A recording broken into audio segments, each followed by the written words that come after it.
A risk maturity model can be used to evaluate enterprise risk management into 5 distinct evolutionary stages, which in this video we'll describe using the laws of the jungle, and the subjects being the lions, the kings of the jungle. And in the jungle, just like enterprises, everything starts ad hoc, which is a chaotic starting point from which all organizations start risk management, meaning it's every lion for himself in an ad hoc implementation. That is, until the evolution into step 2, which is known as the preliminary or loose attempt to follow risk management processes. But still, each lion or lions may perform risk assessments uniquely, aka assess their own risks, without informing other lions or tribes. But this loose preliminary attempt at risk management is better than stage 1, which was ad hoc and chaotic, right?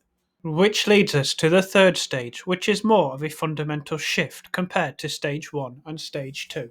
You see, in stage 3, it's known as defined, which means a common or standardized risk framework is adopted organization wide.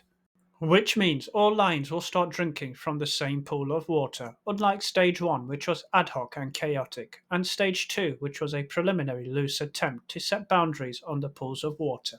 And there are plenty of pools of water in the jungle, which stage 3 defines as one set of lions or the others. And once stage 3 becomes really efficient, the next stage is stage 4, being integrated, where risk management operations are integrated into business processes, metrics are used to gather effectiveness data, and risk is considered an element in business strategy decisions.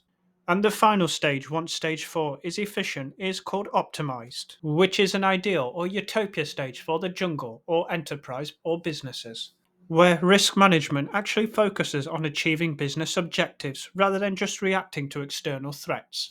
AKA, the lions can focus more on strategic planning on the next pool of water in the jungle, rather than worrying about predators or internal tribal warfare between other lions. And perhaps more importantly, lessons learned can be integrated into the risk management process.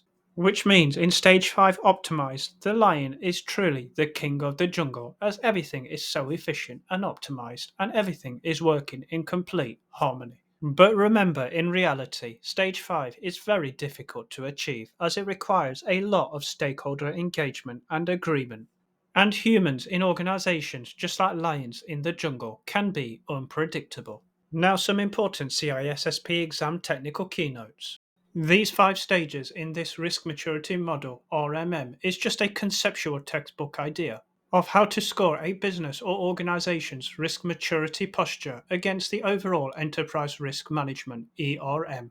The ERM, Enterprise Risk Management, is the master framework, and the risk maturity model is a sub-process to the ERM in order to evaluate the posture. Also worth noting is companies may use lesser stages, for example 1 to 4 tiering rather than 5, and may also use different terms for each of the naming of the stages.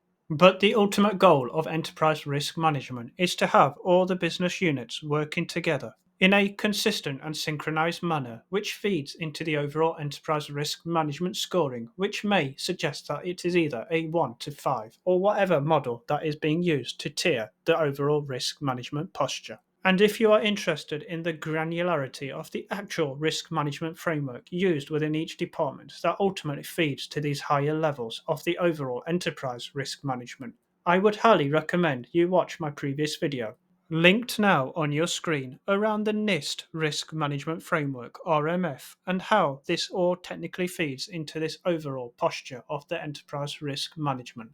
Thank you for watching today's video. I hope you enjoyed the content as much as I enjoyed creating it. If you would like to see more content like this, it would be super fantastic if you could leave a like and subscribe to help support this channel's growth.